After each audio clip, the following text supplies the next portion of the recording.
ê khơi con chọc vô hi lung ở lâu cho nhị khi anh là anh tí tin thằng ngắn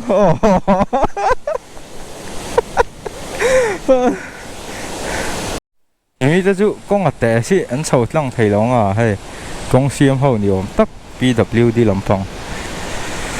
khi ai lúng liên tóc lâu ta xí là hiện tru hui là về lên ổ mà chập thì đem tí đâu lọ dơn lên chậu du har vàng. On this episode, là heo buông trang in phiệt rõ khay lại và mình nó sắp về lại thiệt ai come on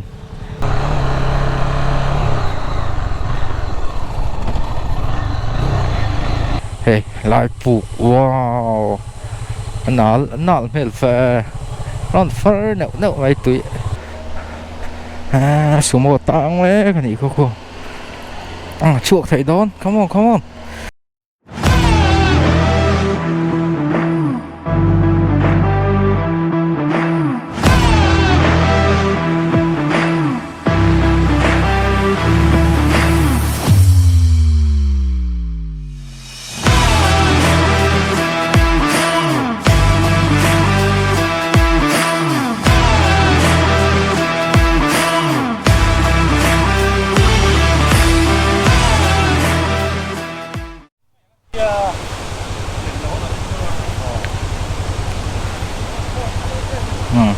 motor te churon leng khamei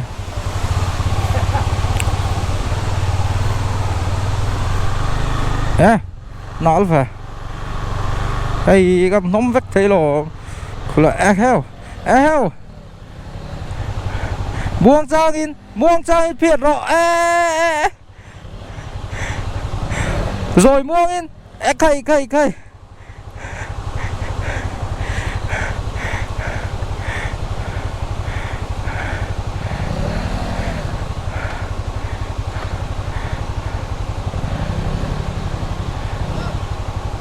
ơi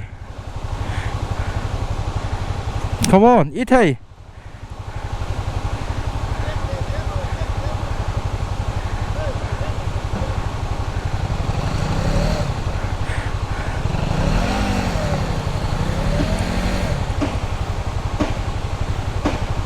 trần té giảng dô ga ít cản sậu tí lúc mày đó mì giảng dô ga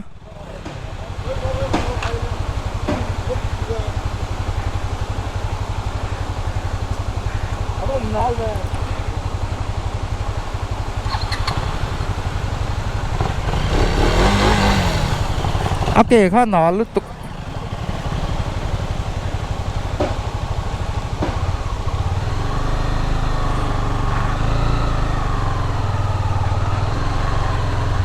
vậy nó sao phải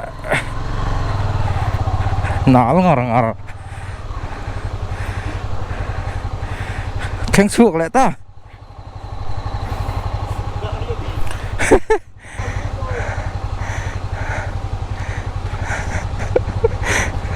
ít thầy không on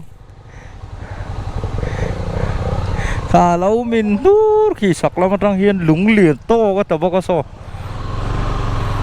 heo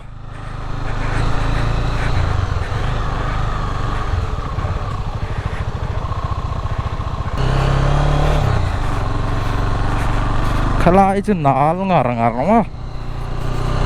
hey lại bộ mình vai cuốn phổ chọc đậu con nè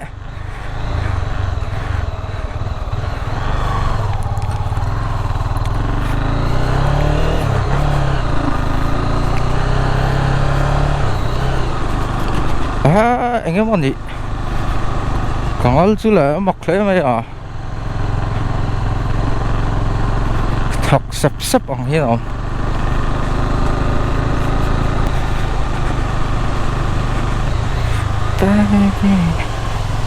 lại bộ waterfall lại chữ Sandfall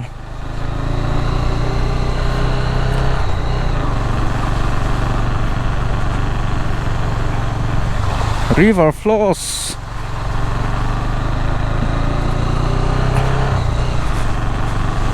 ôi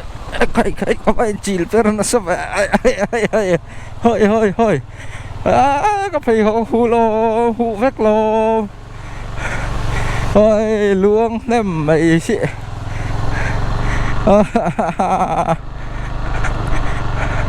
hey tuy nó lên chùa nhiều tắc tắc lúng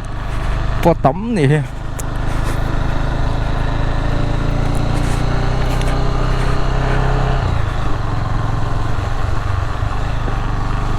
hey lái bộ mình lại bóc kiếm bằng bộ mình ốm nẹo nẹo mày hay West Lung Dark 19 km lâu mà ôi bé về vẫn luôn về ta đang hiện vai buôn phò chúng họ cả thấy này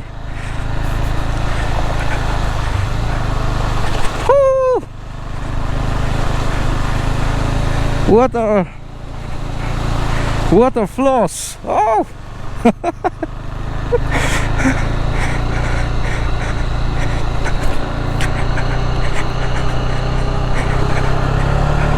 anh cái gì có mũi anh nuôi suy ăn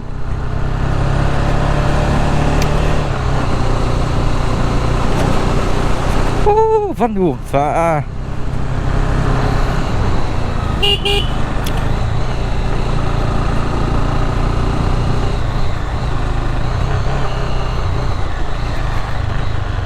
mình lại bốc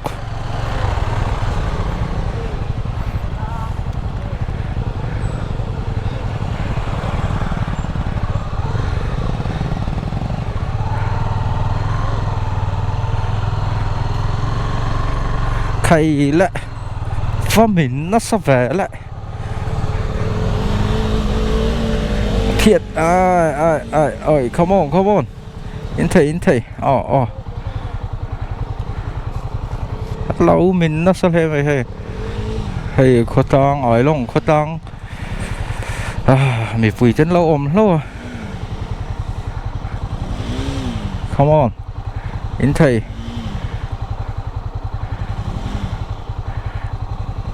Anorin Norve mero Norpa kan Norpa in Norpa la first gear ai chuông lầu kan chuông lầu in anh sầu vàng giỏi mua nghe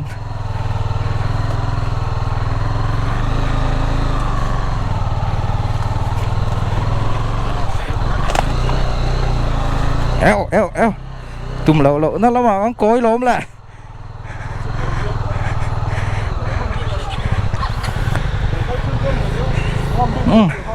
mình nó sao thế mày eo lên phết mày hay cho bộ anh lẹ tốc mấy điều tóc anh này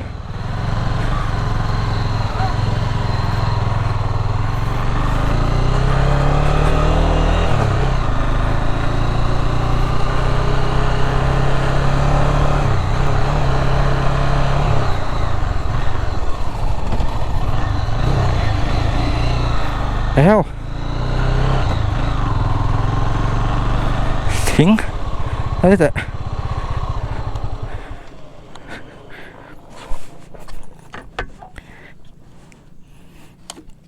gear tị khóc thị đây nè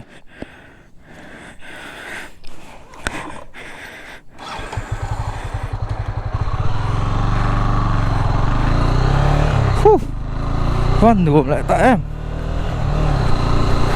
tú na ai long dar som let's on vela reload dewa minute levelin 10:26 ai long han thing trap to ni ai long khodai ang vel chu ni toy nga hre helai tun tlong le re ek in car ni tuna na chin dewa le min ngam tam tel ta kha lo min na sak khowa motor ha ta ngai na va kom lo ni kha mình thar nghe mọi người hay mình mụ tu ôm răng mấy đi phim của thằng ai thế thì em lâu lắm mà trong cái cuộn bông ai dọc mấy thầy nghĩ nó bụi chip lắm mà gì dọc mấy thầy bác anh đi dàn rùa sur vel vàng em mọi người thì khát tiếng lại cho bố mình thar đi mày là ha kong la khan nal em khop le ha la CB 300F hi ka fak le ni traction control ka ona kha nala po TZ khop ani an van bo om ve a mi te pan hi ka mu phak tak re lo chu hi mu fa ve le ta tu na 1028อันนี้แหละไอ้ลองรัดเข่งเรานี่ตุยป้อมโป้เขากันรัดเข่งเราตะกินกะเสียไอ้ลอง5 kilometer ตีเราออกมาตัวน่ะเห็นบุ้งก่อนขัดจังคันบุ้งก่อนสมอสตันจังคันกิโลเมตร2 ปัสสริและพอยน์สริอันนี้ตัวนี้ก็ไป10 เมตรจังฮิจวนcancel patang ai long khua kan ta pel do na kan tilang chuak ve le shima kunai chuan kan la theng lo deuh mai thea ai thei thì là kilometer anga ti gan i ka mu nun ber adang milestone kala mu le to a kho chu kan lut trap to ni AMC Eco Park Ai Long kan thenga tuna 1032 ani Ai Long i lo kheng ta tia Ai Long kho chung kan kheng ta chi ni tuna dar som le minit som thum pasari ani he milestone a chun Ai Long kem khat ti ji wa sa khat ma nai mi yom ta kan milestone ka chu tuna Ai Long kho chung kan tlam le kan ni kho chung hi phong lo en ti hian kong kan kal chin tu ang chau hi kan ti lang Ai Long khu te hi fan tu hi tam em ma lei sang ku rong ti te khong che ra ai kho thlir ti te tam em ma ni ka sa seng pek lo hi lai hi nai in sia ke mo in sia na chu ma ni chu vel chu nia fan tu hi tam em ma ni heng lai Ai Long kho le che ve la hian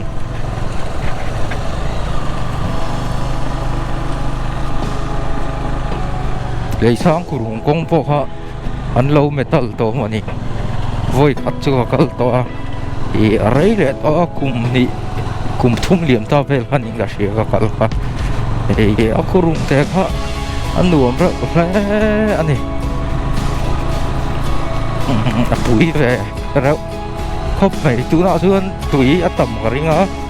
hi a chan chu ruam lai tlang le tlang karami kha ku rung kha ni me wa tun lai pu lai lo ni ne tui kha chu luang kha chu tinga moi za kha chu om lo thei lo ni Ai Long kho chung vek ka kan batla na tu na hiam hei Ai Long oi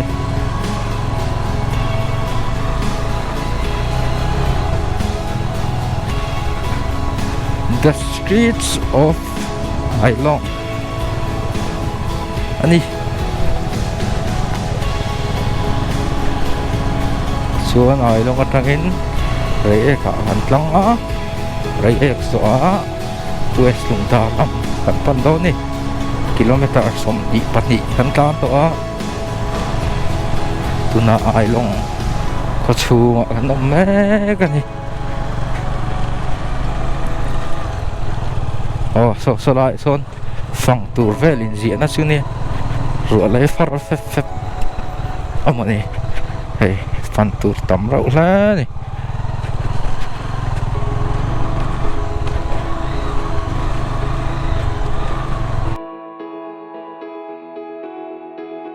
từ nó tiền 40 anh nhé Ai Long khoa hắn sửa săn trap tới cái chuyện này Ai Long kho chung kan lat la na kha in to per ni kha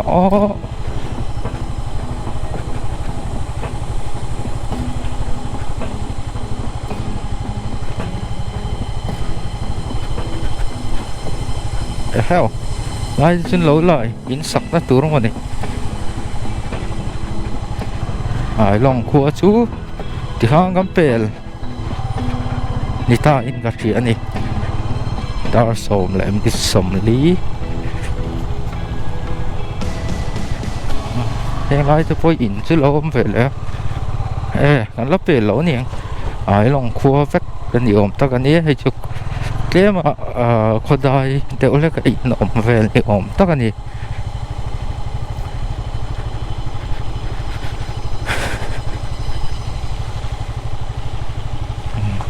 adulam pu te polo om ni he camping center khalai ka apan na kong ni om tak ai bo ko chung vek lan ni turang ai ni chuang takin le ti lo in siak ta ti khan a kho chu kan pe ni om tak ani helai hi tham ni tur a ngai me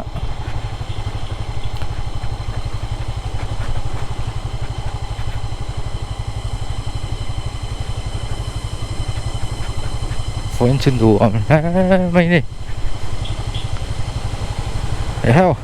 ngâm piệp piệp về cả chú khu lại repair chi với lòng là chuyển vào lần nghe nghe có con cũng hay chia thế chia ruột phủi đâu thế ôm mình chỉ ngon tì lòng lấy ha ôm lẩu anh đi tắc lại anh lòng đón lẩu tí nó thì mấy rải egg 2 kilometer ani tuna hian 2 kilometer lo ma re kan an chuan re kho chung kan tilang chuak ve le rim khok neu hi tama motor tan har sat na turom lo hi kan tlan china ma se khulai le min pani kha chho lampang ta chuan har sa ve ang i dang su mà sẽ ha anh lâu thì phải ha lâu năm này thì khai bộ lăng lệ phát từ ra ngay hàng hồ làm á công update thì lệ ha cái ngã in September ni khát anh nhớ từ nãy hiện rồi căn pan mẹ cái này rồi khua thì với chỗ từ khi tầm rồi đi lắm bằng thì chỗ từ ra tama rồi lang te camping site te po hare ga han omin ka sia khatiang khan ni re klang te han dum ro em ma suan re kleng lo pon khu lai tlong po kha tha lai ve la sun duom takani re lo kleng ta tin sia ka kan tilang chuk le rim hei waiting shed re kholu tan tir khania chuan re un kem đi tới đâu như xưa các là in xuân xua ra này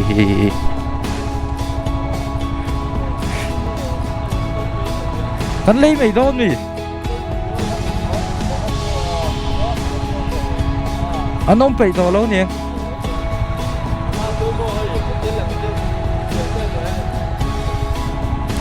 building hi upa ve de to ma se a renovate thei vek do ni hi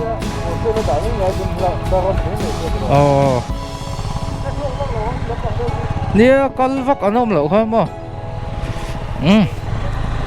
in sot lai kan hu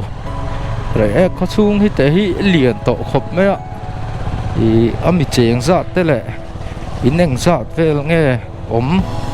ang ti hi ka hret thi am chi lo a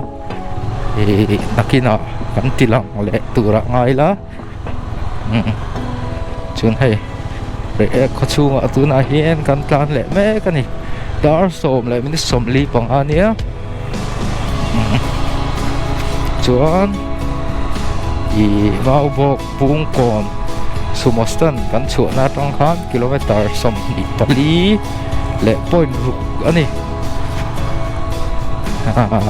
la lem lo khop này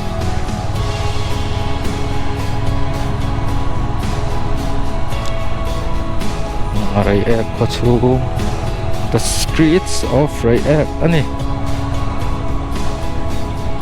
thì hiện ngắn tạt tăng lệ por ha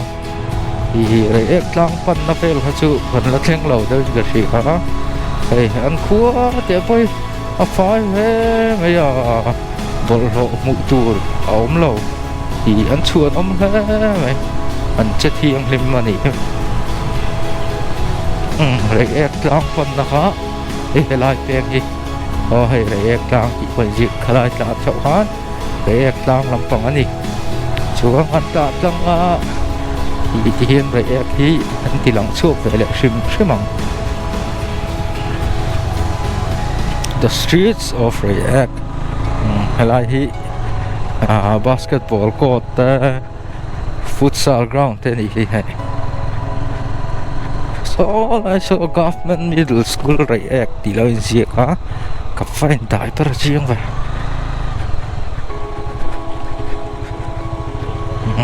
React có chú ngọ tu là hiện anh làm bé cái này hay là làm thầu hiện React PHC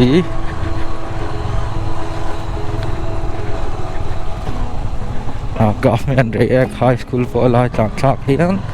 nhé cement công ạ anh đi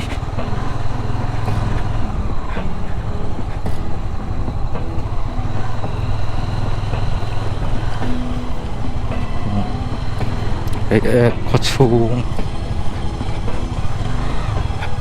tất cả cái lật là nó rồi tới tí to cầm mua hay lại việc in sọc mét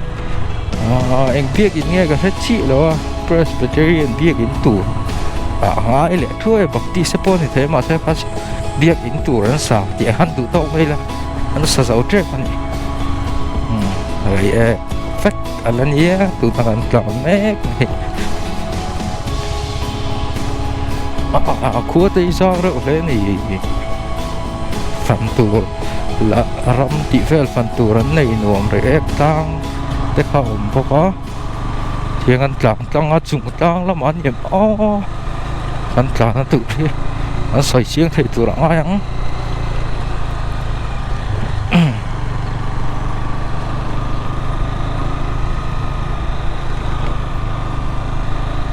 rồi có chung rất là nè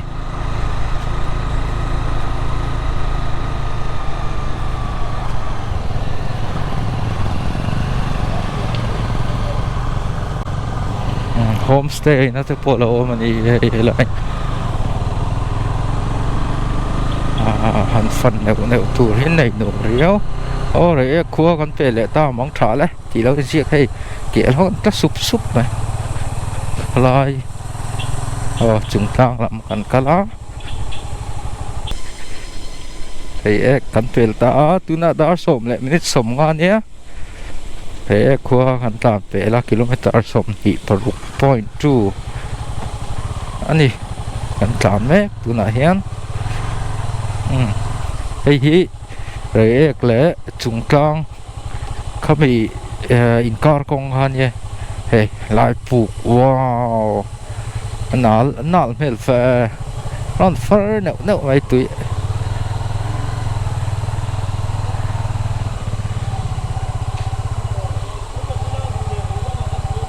mà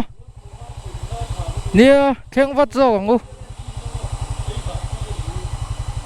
mà wow này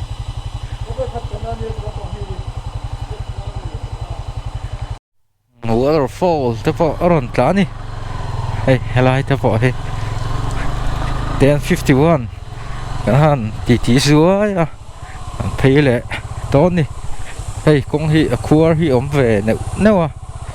hi west tung ta hi kilometer ria ta la milestone a London in cũng hi khua hi về nếu mấy nhỉ chỉ hiện thì lẽ mà khua thuộc tậu túi thì nó dụ khua thuộc nghe thuộc lầu khá shit hả sản xuất túi hơn luôn nè chỗ suối mấy gì đấy suối tụi này 11:37 anh nhé chuộc lại đón chi này rồi lẽ chung kang ti vel in car a khang an om me ka ni tuna hian kong hi report le zuai tai la tiang khok neu hi ni chu tiang a me a zor siang chu om lo ni a trul te faran lo mang e thian vai sual thiam don riau vậy con chú hay khua nẹo khóc nẹo anh đi 11:10 West Lungdar kilometer sari lo ma hey chol na tur te oma kho hoi na tur ani ka fa han tak chak kalang an nuam ton hle mai khi tlang te chu pui hle mai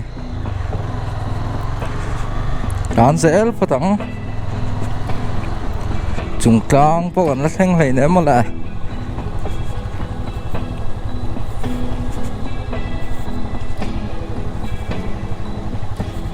so ta so ni khang kal don kalang thei nge mo West Lungdar the river flows le ta hai rồi mi xanh bốc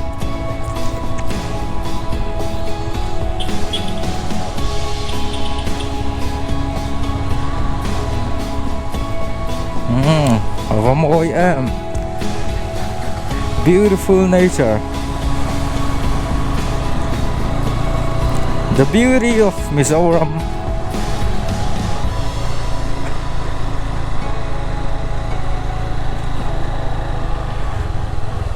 Bay curva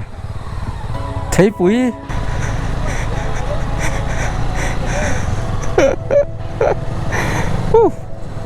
the open air khi lại từ Sahara desert thỉnh ra bộ mấy từ ra chuộc lắm lại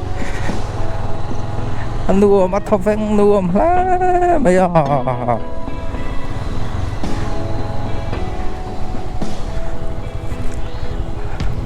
look at this bầu ruột khi bahan nuông tak a feeling small dấu thì phim dấu bầu ruột thiêng keep cọc đen the waterfall again, it's falling again.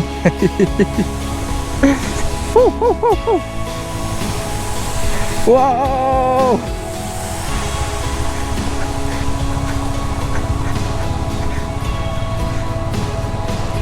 thì lắm vòng hi khô anh听nghe anh có thèn hi ăn nuông mũ pon uổng là hành lên thọ phèn nan chân nuông ta này cha này xấu ngạ cả số lại phủ sinh đúc thế ha ăn rau lẹ ngạ ục lẹ chuối vậy đó nè 6 kilometer to go West Lungdar phèn nan. Wow, another thế ra chứ lấy mình nỉ mà là hey lại trong hiên rộn cả mà nè của thủ phiên này waterfall motor nuôi hiểm tan chưa cẩn chi vắt tồn đâu thì cả đập tay đâu xí the waterfall nó chơi văn nuông em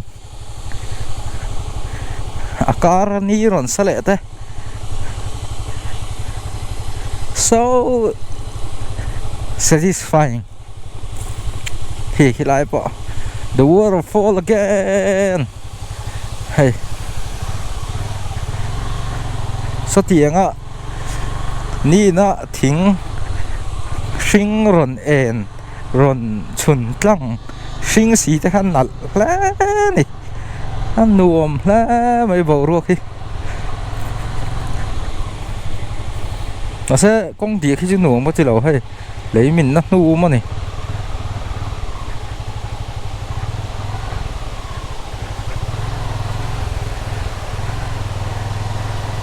lùi lùi nghe cổ gắn tiếng tắm lẽ thì làm phòng sự adventure khóc mấy chọc lắm đây running West Lungdar 5 km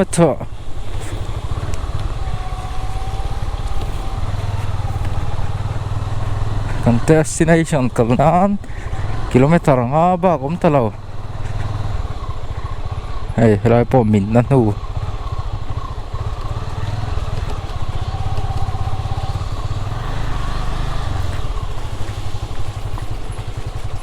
hey lai chu ta thọc khâu về in anh ton he lai công du lô he khua mày hay okay khu cổ lỏng sao với cái này không là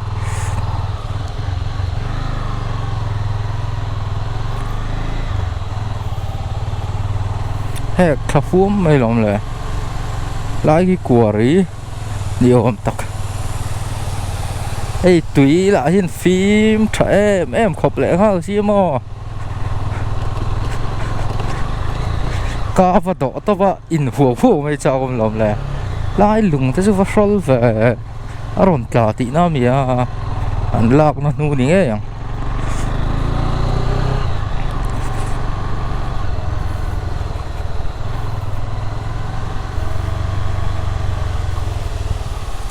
thì làm bằng sự tuyệt nhiên nào là mày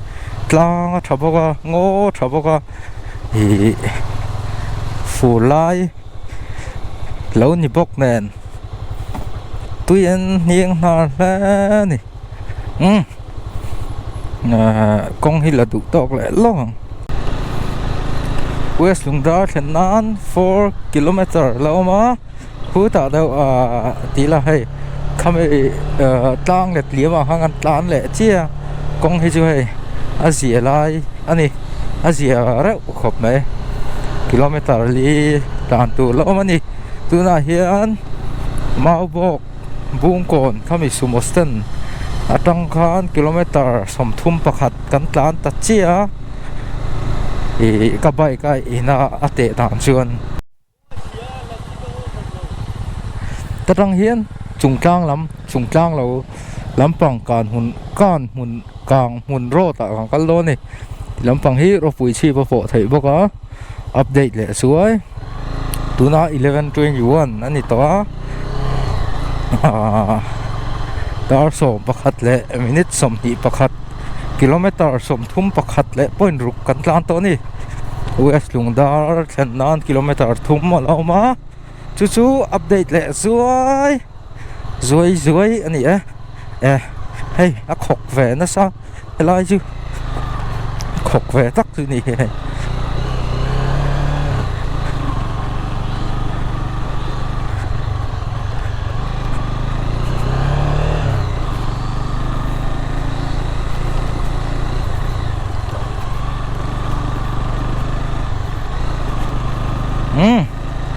công hi ác khóc lại chứ hay hết tiền hi này motor dan chuan problem anh te wall chu ni lo mà sẽ tu hui là ra chuan anh sợ về đậu lek tị kha ni mấy nè ha chắc ai chít nó tour yeah hey khóc về khóc mày hay lại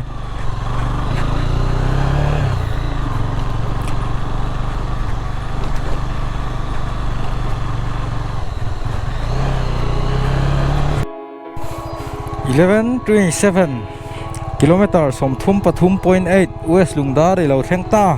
tin sia kan ni tu na han West Lungdar ram chung kan theng ta kong hi hay tha lem lo khop a thu này tu te lam che pat se kan lom heng in Masaper ani khi West Lungdar có chung in Masaper kan theng ta charisma po này là mày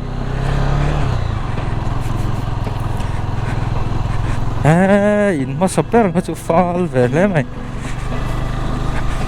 con hi hay hết tiếng hi nè tlang an nuam vak lo ni tlang deuh soi chuan ki than lung nghe mà nhỉ đèn lung à than lung này chứ nhỉ than mua thì chú có ring chỉ ở ăn lal thế thì về chú nhỉ lal chung của than tiếng đâu không ạ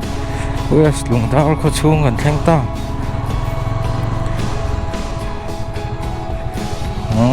West lung dar anh đi tụi nó còn ôm nữa hi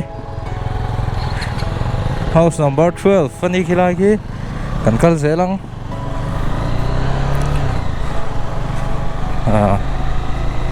tlang lampang te po kal thei ni om tak ani hei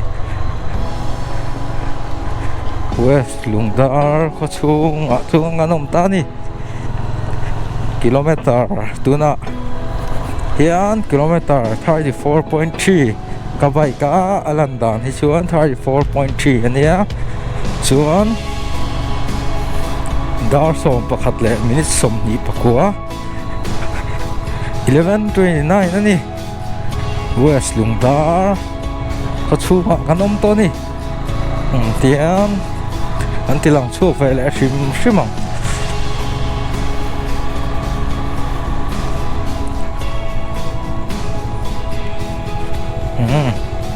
West Lungdar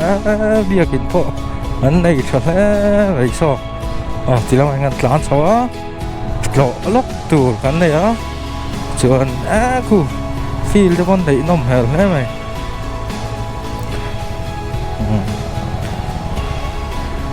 câu xuống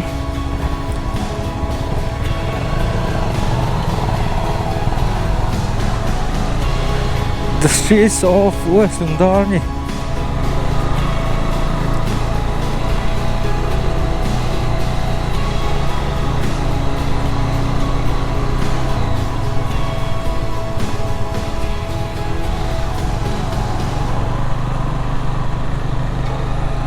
tlang lampang an tlang chawa boruak bo fresh zo boruak thiang the fresh air oi te tok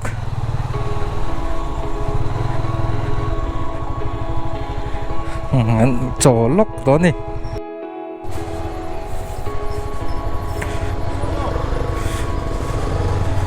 tụi nó 127 anh nhé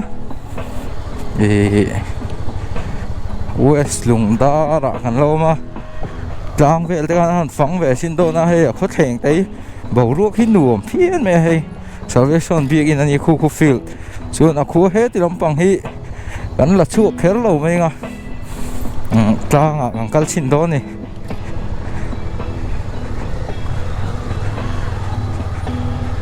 chú update le suai ani tang kong tilang ve le shimang hey wo hi sur hi tum he khop me a tilama tang chau hi ni a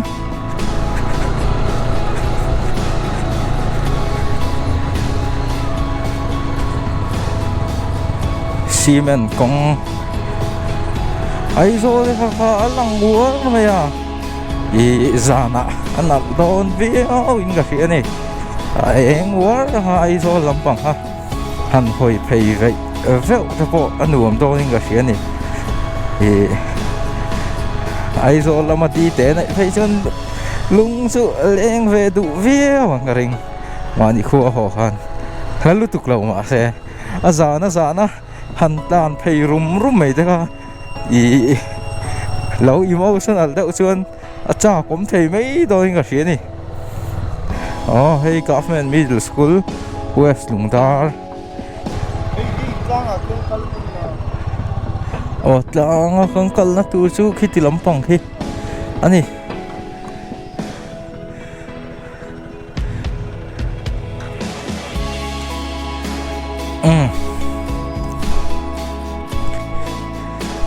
ai khá về nhá khi lại tôi khi nồng hẹp lẽ này hey sang ăn sầu đốn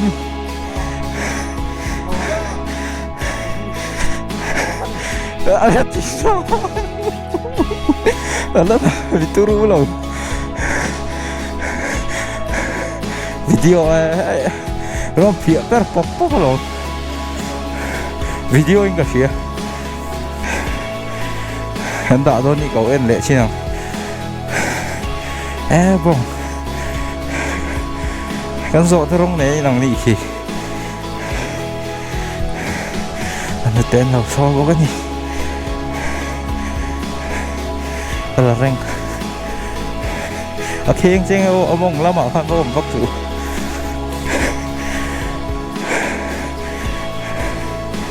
hơi khu chụp ảnh khu tên là mua liền em mày bông ấy xây hay gì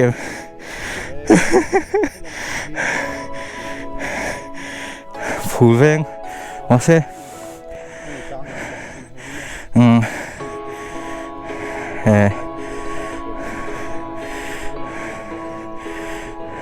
Presbyterian bia kiến trúc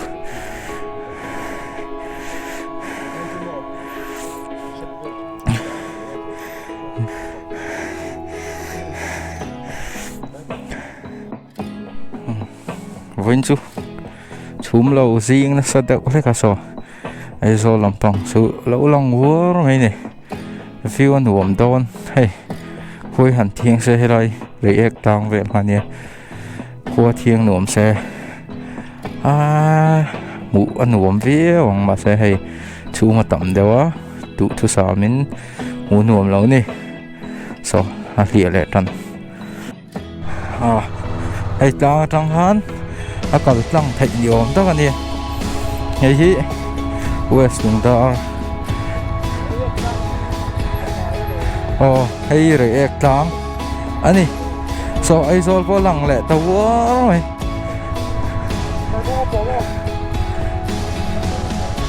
hay là in thì a view anh uống đó lúc tục thì lắm bằng hay là nào mình turu có break còn không break khi lỗ chẳng đâu này thằng thằng rồi lẹ routine tụi nó 147 anh nhé West lùng đar kan chu san le ton chi ni tron te chung te han tlo zu ai hay kan nu a hian bor em main chok mẹ mi lo hon ti trap le hana kan lom le ni tron te chung te hi ala na ne kan hon tur ama ka tam phur loi ngai bùa bể các khung ngai khop mi lo pe le nga la hay kan lom le ni lom thu có soi một anh ấy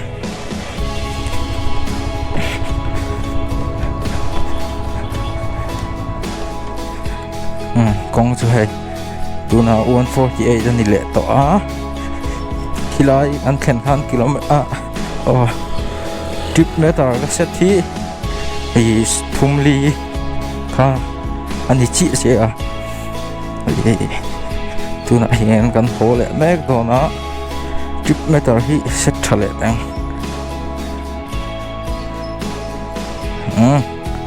thì han ho lampang journey trip meter ni sợ nghe thì ha han en le tốt đi hay han nung break hi chỉ cái anh đi chẳng tự hết cả cái thằng tụi anh lâu chẳng đâu hết anh này West lượng đó anh ấy phát u hàng công trình trang hồ lắm mà hiện anh ấy công an khu lai lấy mình thế khác thì khác còn tỷ lặng lệ dưới anh anh ấy lâu thật tuổi anh ấy ăn tổ thì khác thiệt khác chả có sớm mà ai bốc ra ngân hồ đó na skip ăn đậu thuốc in ron tilang tong le khulai kan thlen kha chun kong la kan han chol vel le khulai kan thlen kha chun thim nu poni mai the chu kan ron soi lok le zuai bokani waterfall off-road lai le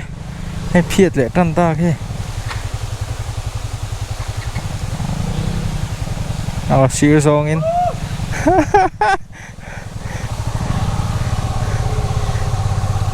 help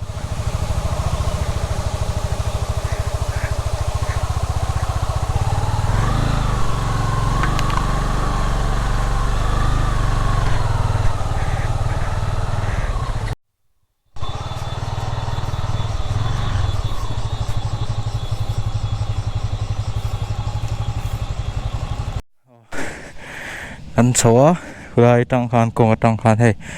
buộc lâu là ốm trầu rẽ là gì ấy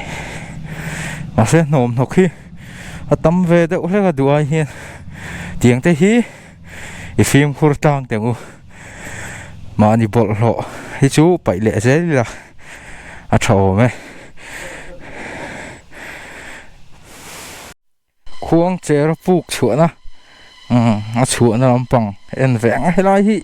cái lâu là en mị đâu hay là waiting shed te lo mà kan kal sin ang heo la hi ni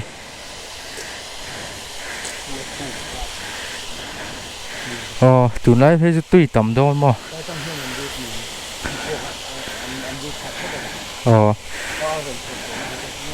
hết trong here rồi chuộc cháu nhiều. The cave is named after Khuang Chera, the legendary Mizo warrior. Hey hi Khuang Chera Puk lũ na tour anh nhé. Anh em xin nắng, anh lụt về khá lo. Lê, anh khen đón ta. Tùy khur anh nhé khi lại khi. Get the follow chim vector này khi phụ công đằng khi phụ sẽ phi lũ nuông chi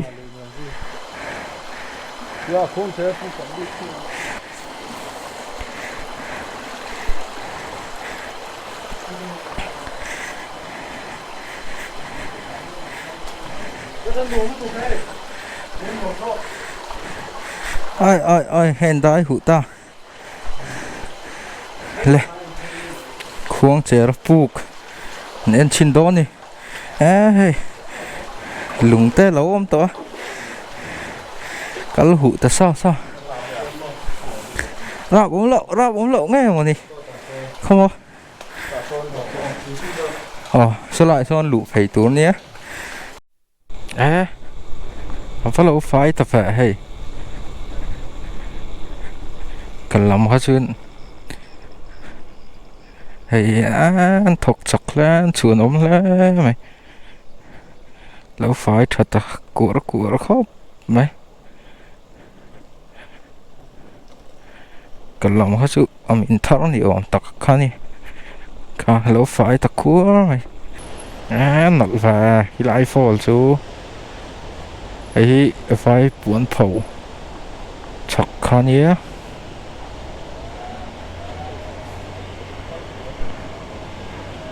chú ấy ngay đó nè hình cầu chọc đâu ngay ăn tiệc khu thằng lao con lẩu tang thúc mày số một tang đấy cái này khu chuộc thầy đón come on đúng rồi phiệt bập mấy chuộc đón chuộc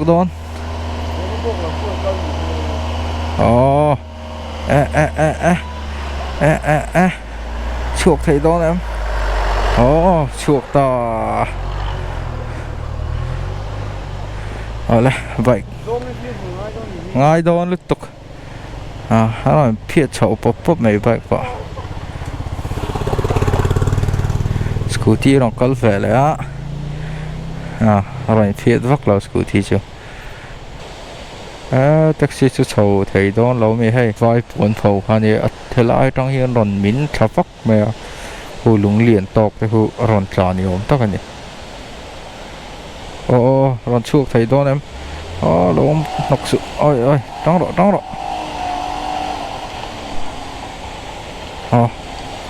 come on chuộc thầy đón chuộc thầy chuộc thầy ta tu hui là ra chứ ăn sầu lắm mà chúng buổi nó ôm lâu nè thiệt về đủ bảy về rúc sục rong in đến rộng mà phim của chúng ai vậy come on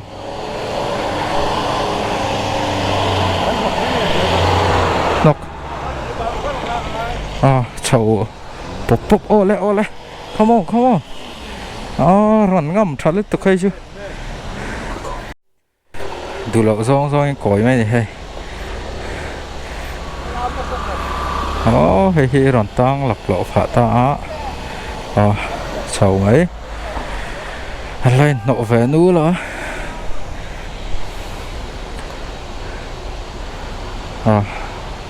Bolero 4x4 nó mình hay chứ rồi chầu sắm phiến này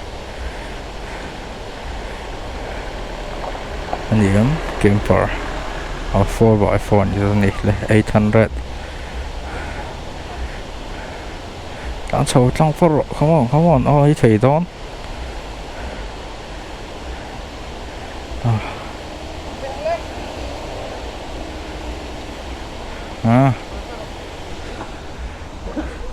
Uncle thầy đón ta này